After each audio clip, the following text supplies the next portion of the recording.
Il était une fois l'histoire d'une boîte, d'une toute petite boîte qui se sentait seule, triste et vide. La boîte se sentait inutile et cherchait à comprendre sa place dans le monde. En quête de sens, la boîte décida un jour de se prendre en main pour découvrir sa raison d'être, sa mission de boîte.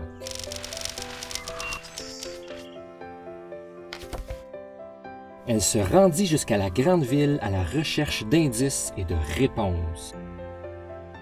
En passant par les librairies au rayon de psychologie, En thérapie pour mieux comprendre sa vie et même au bar en séance de confidence.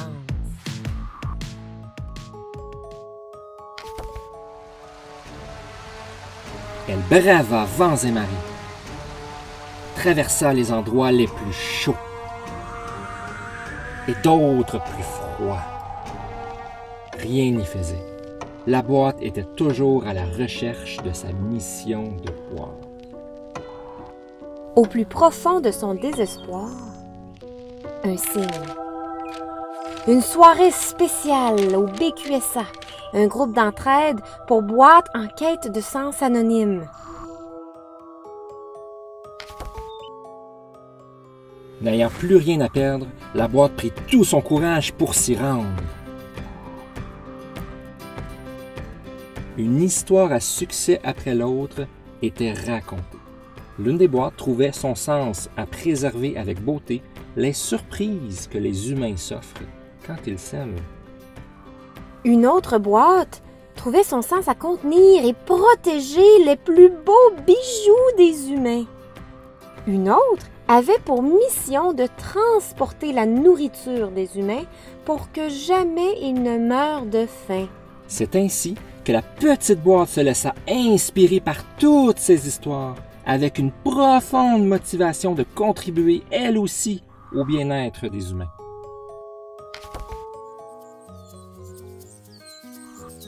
La boîte, sur son chemin, croisa un écriteau énigmatique. Elle défia ses pensées les plus sceptiques et se dirigea à la rencontre de cet être mystique. Arrivée devant le grand sage, la boîte, intimidée, marmonna d'une voix chambranlante. « Que puis-je contenir, ô grand sage, pour contribuer moi aussi au bien-être des humains et m'accomplir dans ma mission de boîte? » La réponse du grand sage se fit entendre aussitôt. « Toutes les réponses à tes questions, petite boîte, sont en toi. Il suffit de t'ouvrir et ta mission de boîte se révélera. »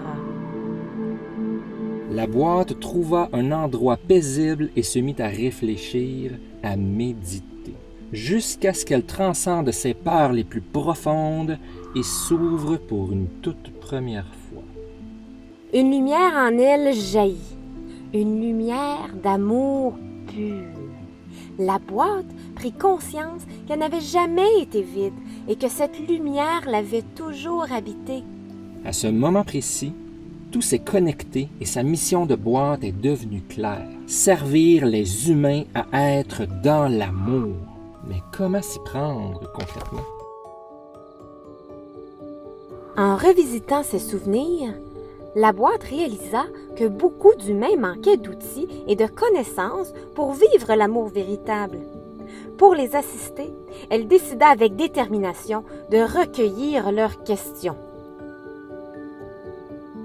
La boîte trouva un endroit chaleureux pour recevoir les questions les plus intimes que se posent les humains.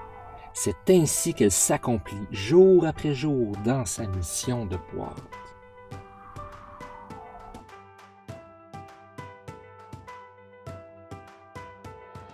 Pourquoi les hommes n'ont plus de désir envers leurs femmes après avoir eu des enfants? Comment faire pour mieux communiquer et éviter la chicane? Quelle est l'importance du baiser dans un couple, surtout après plusieurs années? Est-ce qu'il y a des gens qui sont juste incompatibles pour être en couple? Jusqu'à quel point dans le couple est-ce qu'on doit faire des compromis?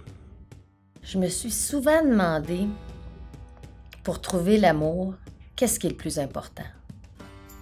D'aimer avec la tête? D'aimer avec le cœur? D'aimer avec le corps? Ou d'aimer avec notre intuition? Je me le demande encore. Comment retrouver le désir d'une relation de couple suite à une relation toxique et surtout éviter de reproduire la même situation? Comment stimuler le point P? Leurs questions, surprenamment, tournaient autour de l'amour, mais aussi du couple et même de la sexualité.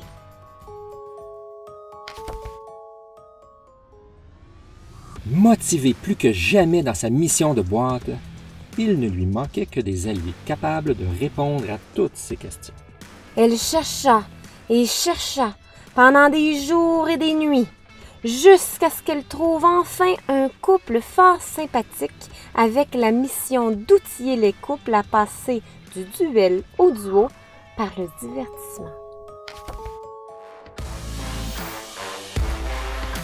C'est ainsi que deux missions se rallièrent où une sexologue, un vidéaste et une boîte trouvèrent ensemble comment répondre à un maximum de questions de façon divertissante et accessible à tous ceux étant curieux.